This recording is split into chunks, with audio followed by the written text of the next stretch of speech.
Iran ഭരണകൂടവും ആശങ്കയിലുണ്ട്. കാരണം വെനസ്വേലയെ US ആക്രമിച്ചത് അപ്രതീക്ഷിതമായിരുന്നു. അത്തരമൊരു ആക്രമണം തങ്ങൾക്ക് നേരെയും ഉണ്ടാകുമോ എന്നുള്ള ആശങ്ക ഇറാൻ പങ്കുവെക്കുന്നുണ്ട്. ഇറാനിൽ അങ്ങനെയൊക്കെ സംഭവങ്ങൾ നടക്കണം എന്ന് ആഗ്രഹിക്കുന്ന തരത്തിലാണ് ഈ റിപ്പോർട്ട്. വ്യാജമയക്കുന്ന റിപ്പോർട്ടാണ്. ഒരു അന്താരാഷ്ട്ര മീഡിയയിലും ഈ സംഭവം റിപ്പോർട്ട് ചെയ്തിട്ടേ ഇല്ല. ഇറാൻ ആശങ്കയിലാണ്. അടുത്ത് തങ്ങളാണോ എന്ന് പേടിക്കുന്നു. ഇറാനെ സംബന്ധിച്ചിടത്തോളം അവർക്കിത് വിഷയമല്ല. അവർ യുദ്ധവും ഇതുപോലെയുള്ള സമാനമായിരിക്കുന്ന പ്രക്ഷോഭങ്ങളും ഇന്നോ ഇന്നലെയോ കണ്ടതല്ല. നൂറ്റാണ്ടുകൾക്ക് മുമ്പേ ഈ പേർഷ്യ സാമ്രാജ്യം ഉള്ള കാലത്തെ യുദ്ധവും അതിൻ്റെ കെടുതിയും അതുമായി ബന്ധപ്പെട്ട വിഷയത്തെയും അഭിമുഖീകരിക്കുന്നതിൻ്റെ അവരുടെ തലമുറയാണ് ഇപ്പോഴും അവിടെ ഭരിക്കുന്നത്. അതുകൊണ്ട് അവർക്ക് വിഷയമുള്ള കാര്യമൊന്നുമല്ല. അപ്പം വർഗീയത ചാനലിലൂടെ പ്രചരിപ്പിക്കുകയും അത് എന്നിട്ട് വലിയ തീവ്രമായ രീതിയിൽ മറ്റുള്ളവരിലേക്ക് എത്തിക്കുകയും ചെയ്യുന്ന പ്രവൃത്തികൾ പല ഘട്ടത്തിലും 18 ചാനലും 24 ചാനലും ഒക്കെ ചെയ്യാറുണ്ട്. അത് പല റിപ്പോർട്ട് നമ്മൾ വായിക്കുന്ന സമയത്ത് നമ്മൾ ഏതൊക്കെ രീതിയിൽ പരിധിയാലും ഇങ്ങനൊരു സംഭവം കാണാൻ വേണ്ടി സാധിക്കില്ല. 18 ചാനലിനെ നമുക്ക് വെല്ലുവിളിക്കാം. 1 ലക്ഷം ഇനാം കൊടുത്തിട്ട് വെല്ലുവിളിക്കാം. ഏതെങ്കിലും ഒരു അന്താരാഷ്ട്ര ചാനലിൽ ഈ പറയപ്പെട്ട അമേരിക്കൻ സൈന്യം ഇറാനിലേക്ക് ഇറങ്ങാൻ പോകുന്നുണ്ട്, അങ്ങനത്തെ ഒരു സംവിധാനത്തിൻ്റെ ആധികാരിക റിപ്പോർട്ട് ഇവർക്ക് നൽകാൻ വേണ്ടി പറ്റുമോ? ഏതെങ്കിലും അന്താരാഷ്ട്ര മീഡിയകൾ റിപ്പോർട്ട് ചെയ്ത് മതി. അതിന് സംഭവമില്ല. ഇതിനു മുമ്പ് ഇസ്രായേലും ഇറാനും തമ്മിൽ യുദ്ധം ഉണ്ടായ സമയത്ത് അവിടുത്തെ ആത്മീയ നേതാവായിരിക്കുന്ന ആയത്തുള്ള അലി ഖംനായി രാജ്യം വിട്ടുപോയിട്ടുണ്ട് എന്ന് റിപ്പോർട്ട് ചെയ്തത് 18 ചാനലാണ്. അവരാണ് രാജ്യം കടന്നു പോയിരിക്കുന്നു, രക്ഷപ്പെട്ടു പോയിരിക്കുന്നു. അത് അതിൻ്റേതായ തീവ്രമുറ്റിയിരിക്കുന്ന രീതിയിലൊക്കെ അങ്ങനെ ശരീരമൊക്കെ ഇളകി ആടി കഴിഞ്ഞിട്ടാണ് പറയാം, ശ്രദ്ധിക്കണം, ഇപ്പോൾ ഇങ്ങനെ സംഭവിച്ചിരിക്കുന്നു, ഇറാൻ തോറ്റിരിക്കുന്നു, അവിടെ അട്ടിമറി നടന്നിരിക്കുന്നു, പുതിയ ഭരണം വരാൻ പോവുകയാണ്, ഇസ്രായേൽ വിജയിച്ചിരിക്കുന്നു, അമേരിക്ക വിജയിച്ചിരിക്കുന്നു. ആ തരത്തിൽ അത് തന്നെ അവർ അങ്ങനെ ആവർത്തിക്കും. പിന്നീട് അങ്ങനെ ഈ ആയത്തുള്ള അലി ഖംനായി രാജ്യം വിട്ടു പോകാതിരിക്കുന്ന ഒരു റിപ്പോർട്ടും പിന്നീട് വരാതെ സമയത്ത് ഇവർ കുറച്ചുകൂടി ലളിതവൽക്കരിച്ചുകൊണ്ട് പിന്നീട് പറയുന്നത് ഇങ്ങനെയാണ്: ആയത്തുള്ള അലി ഖംനായി ബങ്കറിലേക്ക് മാറിയിരിക്കുന്നു, ഇളവുണ്ട്, കുറച്ച് കട്ടി കുറഞ്ഞിട്ടുണ്ട്, ബങ്കറിലേക്ക് മാറ്റിയിരിക്കുന്നു, സുരക്ഷയ്ക്ക് വേണ്ടിയിട്ട് പ്രത്യേകമായിരിക്കുന്ന കോട്ട് ധരിച്ചിരിക്കുന്നു, വെടികൊള്ളാതിരിക്കാൻ വേണ്ടിയിട്ട് ഇൻ്റർനെറ്റ് ഓഫാക്കിയിരിക്കുന്നു, മൊബൈൽ ഉപയോഗിക്കാത്ത സംവിധാനം ഒരുക്കിയിരിക്കുന്നു. അങ്ങനെ ആ രീതിയിലേക്ക് പിന്നീട് അതിനെ ലളിതവൽക്കരിച്ചുകൊണ്ടാണ് പിന്നീട് പറഞ്ഞത്.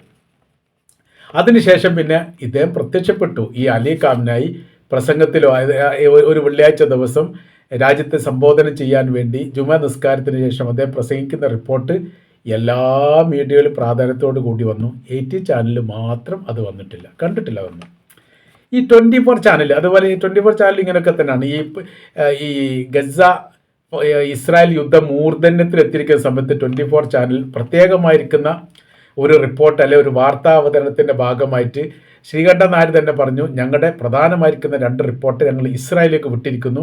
അപ്പോൾ ലൈവായിട്ട് റിപ്പോർട്ട് എടുക്കാൻ വേണ്ടിയിട്ടാണ്. ഇന്ത്യയിൽ തന്നെ അങ്ങനെ 2 റിപ്പോർട്ടർമാരെ ഇസ്രായേലിലേക്ക് വിട്ട് ഇവർ തന്നെ ഉള്ളൂ. ഇവരവിടെ എത്തിയതിന് ശേഷമുള്ള അതിൻ്റെ സൈഡ് ഫോട്ടോകളും ഇവർ സെൽഫി ഫോട്ടോയും അതുമായിട്ട് ബന്ധപ്പെട്ടൊക്കെ ചാനലിലോ എവിടെയൊക്കെ കണ്ടിട്ടുണ്ട്. അങ്ങനെ റിപ്പോർട്ട് വരികയും ചെയ്തു. പിന്നീട് റിപ്പോർട്ട് വരണമല്ലോ, 1-2 ദിവസമൊക്കെ റിപ്പോർട്ട് വന്നു. ഇവർ വിചാരിക്കുന്നത് ഇസ്രായേലിൽ നിന്ന് റിപ്പോർട്ട് ചെയ്യുക, വേണമെങ്കിൽ ഗസയിലേക്ക് പോകുക, അവിടെ നിന്ന് റിപ്പോർട്ട് ചെയ്യുക, ലൈവായിരിക്കുന്ന കുറേ ചിത്ര കാര്യങ്ങളൊക്കെ എടുക്കുക എന്നുള്ളതാണ്. യഥാർത്ഥത്തിൽ ഈ പൊട്ടന്മാർക്ക് ഇസ്രായേൽ എന്താണെന്ന് അറിയില്ല, ഗസ എന്താണെന്ന് അറിയില്ല. ഇസ്രായേലിന് പ്രത്യേകമായിരിക്കുന്ന ഒരു നിയമ സംവിധാനമുണ്ട്. അതിൻ്റെ അപ്പുറം കടക്കാൻ അമേരിക്ക പോലും സമ്മതിക്കില്ല. അമേരിക്ക സംഭവം ഇവർക്കപ്പുറം നിൽക്കുക എന്നല്ലാതെ ഇവർക്ക് കൃത്യമായിരിക്കുന്ന ഒരു പോംവൈകളുണ്ട്. അവിടെ അന്താരാഷ്ട്ര മീഡിയക്കാർ ഒരുപാടുണ്ടായിരുന്നു. ഇവർ ഈ 24 ചാനലിൻ്റെ റിപ്പോർട്ടർമാർ ഇസ്രായേലിൽ എത്തിയ സമയത്ത് അവിടെ അന്താരാഷ്ട്ര മീഡിയക്കാർ ഒരുപാടുണ്ടായി. അതിന് ഏതാനും ദിവസങ്ങൾക്ക് മുമ്പാണ് അൽ ജസീറ പൂട്ടിപ്പോകാൻ വേണ്ടി അവർ പറഞ്ഞത്. ഇനി ഇവർ വന്നതിന് ശേഷമൊന്നും ഓർമ്മയില്ല. അൽ ജസീറയുടെ ചാനലുകളും ഓഫീസ് സമുച്ചയങ്ങളൊക്കെ പ്രവർത്തിക്കുന്ന മേഖലയായിരുന്നു ഇസ്രായേലിൻ്റെ സെൻട്രൽ ഇസ്രായേലിൽ.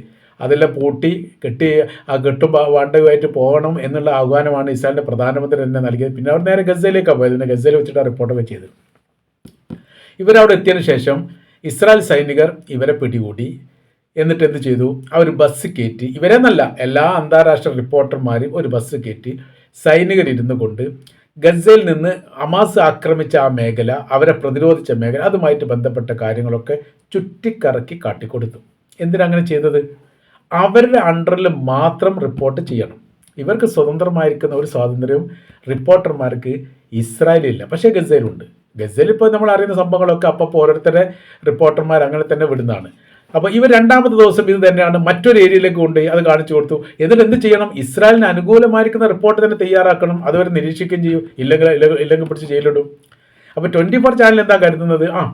കുഴപ്പമില്ല. അത് ശരിക്കും പറഞ്ഞാൽ ഒരു അടിമ വംശ സമീപന നിലപാടുകളുള്ള ഒരു രാജ്യമാണ് ഇസ്രായേൽ.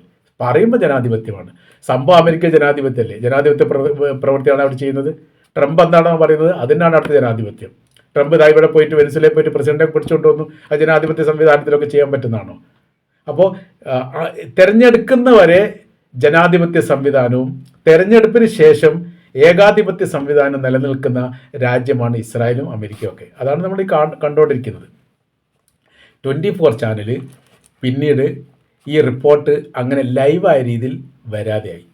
പിന്നെ ഈ റിപ്പോർട്ടർമാർ രാജ്യത്തേക്ക് തിരിച്ചു പോകുന്നു എന്നതിനെക്കുറിച്ച് ഒരു വിവരം ഒരു തന്നെ പറഞ്ഞിട്ടില്ല. ലൈവ് എന്നുള്ള കാര്യം പിന്നെ കണ്ടിട്ടില്ല എന്ന് ചുരുക്കം. ഇതാണ് സംഭവം. അപ്പോൾ അവർക്കൊന്നും മനസ്സിലാതെ അവരങ്ങോട്ട് പോയി അവർ എല്ലാ ഇന്ത്യയിലുള്ള സ്വാതന്ത്ര്യം പോലെ ഇസ്രായേൽ ഉണ്ടെന്ന് കരുതി ഇസ്രായേൽ ഗവൺമെൻറ് അവിടുത്തെ സൈനിക സംവിധാനത്തിൻ്റെ കീഴിൽ നിന്ന് റിപ്പോർട്ട് ചെയ്യണം. അതല്ലാത്ത ഒരു റിപ്പോർട്ടും അവിടെ പറ്റില്ല എന്ന് മാത്രമല്ല പിടിച്ച് ജയിലും ഇടും. പിന്നെ 24 ചാനലിൽ ഈ ശ്രീകണ്ഠൻ നായർ പോയിട്ട് ജാമ്യം എടുക്കേണ്ടി വരും കിട്ടുവാണെങ്കിൽ. അപ്പോൾ ഇങ്ങനെയൊക്കെയാണ് അതിൻ്റെ സംഭവങ്ങൾ. ഇനി നമ്മൾ ഇറാനിലേക്ക് പോകുന്ന സമയത്ത് 31 പ്രവിശ്യകളാണ് ഇറാനിലുള്ളത്. 27 പ്രവിശ്യകളിൽ ചാറ്റ് GPT പ്രകാരം നമ്മൾ പരിശോധിക്കുന്ന സമയത്ത് 250 സ്ഥലങ്ങളിൽ 27 പ്രവിശ്യയിലെ 250 സ്ഥലങ്ങളിൽ ഈ പറയപ്പെട്ട പ്രക്ഷോഭങ്ങളും സമരങ്ങളും ഉണ്ടായിട്ടുണ്ട്. അതിൽ നല്ലൊരു ശതമാനം അടിച്ചൊതുക്കാനോ ഇല്ലാതാക്കാനോ സാധിച്ചിട്ടുണ്ട്. ഇനി അവിടെ ഈ സംഭവം നടക്കുന്നത് ഇതാദ്യമായിട്ടാണോ? അല്ല, ഒരുപാട് തവണ നടന്ന രാജ്യമാണ്. ഹിജാബ് വിഷയവുമായിട്ട് ബന്ധപ്പെട്ട് 31 പ്രവിശ്യകളിലും പ്രക്ഷോഭം ഉണ്ടായിരുന്നു. ഇപ്പോൾ 27 എന്നുള്ളത് അവർ സമ്മതിക്കണം. അന്താരാഷ്ട്ര മീഡിയയിലൊക്കെ 27 ഉള്ളതെന്ന് പറയുന്നു. അത് തന്നെ കുറഞ്ഞ് വരുന്നുണ്ട്. ഒരുപാട് കുറഞ്ഞിട്ടുണ്ട്, 15 കുറഞ്ഞിട്ടുണ്ട്, അങ്ങനെ റിപ്പോർട്ടുകളൊക്കെ ഉണ്ട്. പക്ഷേ ഈ കാര്യത്തിൽ എല്ലാവരും യോജിപ്പാണ്. ഇങ്ങനെ ഹിജാബ് സമരത്തിൽ 31 പ്രവിശ്യകളിലും പ്രക്ഷോഭമുണ്ട്. അതിരൂക്ഷമായിരിക്കുന്ന പ്രക്ഷോഭം, ഇറാന് ഇളകി മറിഞ്ഞ പ്രക്ഷോഭം. അന്നൊക്കെ നമ്മുടെ കേരള ചാനലൊക്കെ ഇറാൻ അട്ടിമറിയാൻ പോവുകയാണ്, പുതിയ ഭരണ സംവിധാനം വരാൻ പോവുകയാണ്, എല്ലാം ക്ലിയറാണ്, രൂപം ചെയ്തിട്ടുണ്ട്. അമേരിക്ക അതിൽ ഇടപെട്ടിട്ടുണ്ട്. അമേരിക്ക തന്നെ പേടിച്ച് പറിച്ച് കളിക്കുക. അറബ് രാജ്യങ്ങളിലുള്ള അമേരിക്കയുടെ സൈനിക ബേസുകൾ സംരക്ഷിക്കുന്ന കാര്യത്തിൽ അവർക്ക് വല്ലാത്തൊരു ഭയപ്പാടാണ്. കാര്യം എന്ന് വെച്ചാൽ ഇറാൻ ആക്രമിച്ചിട്ടുണ്ട്, ഇനിയൊരൊക്കെ അത് ചെയ്യുക. കാരണം ദൂര പരിധി ഇല്ലാത്ത മിസൈലുകൾ 10,000 കിലോമീറ്റർ ദൂരപരിധിയുള്ള മിസൈൽ ഇപ്പോൾ നിലവിൽ ഇറാൻ്റെ കൈവശത്തിലുണ്ട് എന്നുള്ളതാണ്. അപ്പോൾ അങ്ങനെ ആ സംബന്ധത്തിൽ പേടിക്കണമല്ലോ. അങ്ങനെ പേടിച്ച് നിൽക്കുന്ന ഒരു സ്ഥിതിയാണ്. പിന്നെ എങ്ങനെയാണ് ഇവർ ഇറാൻ്റെ വിഷയത്തിൽ ഇടപെടുന്നത്? അപ്പോൾ ഹിജാബ് വിഷയത്തിൽ നമ്മൾ പറഞ്ഞ 31 പ്രവിശ്യയിലും പ്രക്ഷോഭം ഉണ്ടായിട്ടുണ്ട്. 2019 എണ്ണ വർധനവുമായിട്ട് ബന്ധപ്പെട്ട പ്രക്ഷോഭം ഈ പറയപ്പെട്ട 31 പ്രവിശ്യയിലും ആഞ്ഞടിച്ചു. പിന്നീട് അത് ലഘൂകരിച്ചു, ലളിതവൽക്കരിച്ചു, കുറേശ്ശെ ഓരോരോ പ്രവിശ്യകൾ ഒഴിഞ്ഞു പോയി ഇല്ലാതായി. അപ്പോൾ ഇതൊന്നും പുത്തരല്ല. പിന്നെ 979 ഇസ്ലാമിക വിപ്ലവം നടന്ന കാലത്തും ഈ പറയപ്പെട്ട ഇറാൻ എന്ന് പറയുന്ന രാജ്യത്തുടനീളം എന്ന് വെച്ചാൽ 31 പ്രവിശ്യയിലും ഈ പറയപ്പെട്ട സമരം നടന്നിട്ടുണ്ട്. ഇതിൽ നമ്മൾ മനസ്സിലാക്കേണ്ട കാര്യം, ഇത് ഇറാന് പുത്തരിയല്ല, ഇതൊരു സംഭവമല്ല. അമേരിക്ക എന്ന് പറയുന്ന രാജ്യം ഇങ്ങനെ കലക്കുക എന്നല്ലാതെ അവരുടെ സൈനികർ ഇറാനിൽ ഇറങ്ങിയാൽ അതിൻ്റെ ഭവിഷ്യത്തുകൾ ഭയങ്കരമായിരിക്കും. അതിൻ്റെ കാര്യം, അതിൻ്റെ ഒരു പാഠമായി അഫ്ഗാനിസ്ഥാനിൽ അവർ ഉൾക്കൊണ്ടിട്ടുണ്ട്. അഫ്ഗാനിസ്ഥാനിലെ താലിബാനെയാണ് ആദ്യമായിട്ട് പെൻറ്റഗൺ ആക്രമണത്തോടനുബന്ധിച്ച് അവർ അട്ടിമറിക്കപ്പെട്ടത്. അങ്ങനെ അവിടെ ഏകദേശം 15-18 വർഷം അവർ ഹമീദ് കർസായിയുടെ നേതൃത്വത്തിൽ, എനിക്ക് തോന്നുന്നു 15 കൊല്ലാണെന്ന്. പിന്നെ അയാളുടെ അനുജൻ്റെ നേതൃത്വത്തിൽ 2-3 വർഷം ഭരിച്ചതിൻ്റെ ആ മധ്യയാണ് താലിബാൻ ശക്തി സംഭരിച്ചുകൊണ്ട് ഈ ഭരണത്തെ അട്ടിമറിച്ചുകൊണ്ട് അഫ്ഗാനിസ്ഥാനിലെ ഭരണം പിടിച്ചെടുക്കുന്നത്. ഇപ്പോൾ താലിബാൻ അവിടെ ഭരിക്കുന്നത്.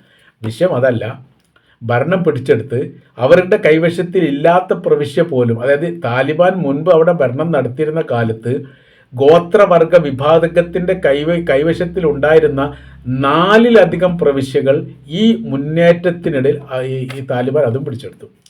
2000 മുതൽ 3000-ഓളം അമേരിക്കൻ സൈനികർ ആ സമയത്ത് ആയുധം പിടിച്ചുകൊണ്ട് അഫ്ഗാനിസ്ഥാനിൽ ഉണ്ടായിരുന്നു. അമേരിക്ക പേടിച്ചു. കാര്യം എന്ന് പറഞ്ഞാൽ താലിബാൻ എന്ന് പറഞ്ഞാൽ തീവ്രവാദി വിഭാഗമാണ്. അവരെ തീവ്രവാദിയാണ് എന്ന് ലോകത്തോട് വിളിച്ചു പറഞ്ഞത് അമേരിക്കയാണ്. 10 തെമ്മാടി ലിസ്റ്റിൽ ആദ്യത്തെ പേര് താലിബാനാണ്. അവരുടെ ഭരണമാണ് അട്ടിമറിക്കപ്പെട്ടത്. പിന്നീട് അമേരിക്കയുടെ നേതൃത്വത്തിലാണ് അവിടെ ഹമീദ് കർസായിയുടെ ഭരണ സംവിധാനം വരുന്നത്. ഇങ്ങനത്തെ കൃത്യവും വ്യക്തവുമായിരിക്കുന്ന ശത്രുപക്ഷത്ത് നിൽക്കുന്നവരാണ് അമേരിക്കയും താലിബാനും. ഇവരെ ജീവനില്ലാത്ത രീതിയിൽ അമേരിക്കയിലേക്ക് എത്തിക്കുക എന്ന് പറഞ്ഞാൽ ആ രാജ്യത്തെ സംബന്ധിച്ചിടത്തോളം ഏറ്റവും അപകടകരമായിരിക്കുന്ന സാഹചര്യം രാജ്യത്തുണ്ടാവും എന്ന് അമേരിക്കക്ക് പേടി. അപ്പോൾ ഇവരെ കൊല്ലാത്ത രീതിയിൽ കിട്ടാനുള്ള സംവിധാനത്തിന് അഫ്ഗാനിസ്ഥാനിലെ താലിബാനുമായിട്ട് ഏറ്റവും അടുത്ത ബന്ധമുള്ള ഖത്തറിനെ ആശ്രയിച്ചു അമേരിക്ക. ഏതെങ്കിലും തരത്തിൽ സഹായിക്കണം, ഏതെങ്കിലും എന്ത് ചെയ്യാനും തയ്യാറാണ്. ഒരു കരാർ വ്യവസ്ഥ അവിടെ ഉണ്ടാക്കിയിട്ടുണ്ട്. അത് സാമ്പത്തികമായിരിക്കുന്ന ഇടപാടോ മറ്റെന്താണോ നടത്തിയത് എന്നതിനെക്കുറിച്ച് വിവരമില്ല. ഈ താലിബാൻ ഖത്തറിൻ്റെ കരാർ വ്യവസ്ഥ അംഗീകരിക്കുകയും ഈ പറയപ്പെട്ട 2000 മുതൽ 3000 ഉള്ള ആളുകളെ, സൈനികരെ ഖത്തറിലെത്തിക്കുകയും ഖത്തറിൽ നിന്ന് ഈ ന്യൂയോർക്കിലേക്ക്, അമേരിക്കയിലേക്ക് പോവുകയും ചെയ്തു. ഇതൊക്കെയാണ് ഇവിടെ നടക്കുന്ന സംഭവം. അല്ലാതെ അമേരിക്ക അങ്ങനെ തിളച്ച് മറിഞ്ഞുകൊണ്ട് എല്ലാ രാജ്യത്തും പിടിച്ചടക്കുക, കീഴടക്കുക അങ്ങനെയൊന്നുമില്ല. അങ്ങനെയാണെങ്കിൽ അവർക്ക് യഥാർത്ഥത്തിൽ ഈ ചെങ്കടലുമായിട്ട് ബന്ധപ്പെട്ട് ഹൂത്തികളെ പരാജയപ്പെടുത്താൻ വേണ്ടി സാധിക്കേണ്ടിയിരുന്നു. സാധിച്ചിട്ടില്ല, അവർ തോറ്റുപോയതാണ്. ആയുധം വെച്ച് കീഴടങ്ങിയതാണ് അമേരിക്ക. അപ്പോൾ ഈ 18 ചാനലൊക്കെ ഇങ്ങനെ പിടിച്ച് തള്ളിവിടുന്ന സമയത്ത് ഏതെങ്കിലും ഒരു ചാനലിനെ നമ്മൾ ചാനൽ പരിശോധിച്ചിട്ട് അതിൽ റിപ്പോർട്ട് വന്നിട്ടുണ്ടെങ്കിൽ അതിൻ്റെ തുടർച്ച ചെയ്യുന്നതാണ് ഉചിതം. കള്ളത്തരവും പൊള്ളത്തരവും ഇങ്ങനെ ആവേശം കൂട്ടി വിളിച്ചു പറയുമ്പോൾ ഇതൊക്കെ ശ്രദ്ധിക്കാൻ പറ്റുന്ന ആളുകൾ തന്നെയാണ് കേരളത്തിലുള്ളത് എന്ന് ഈ ചാനലൊക്കെ മനസ്സിലാക്കുന്നത് നല്ലതാണ്.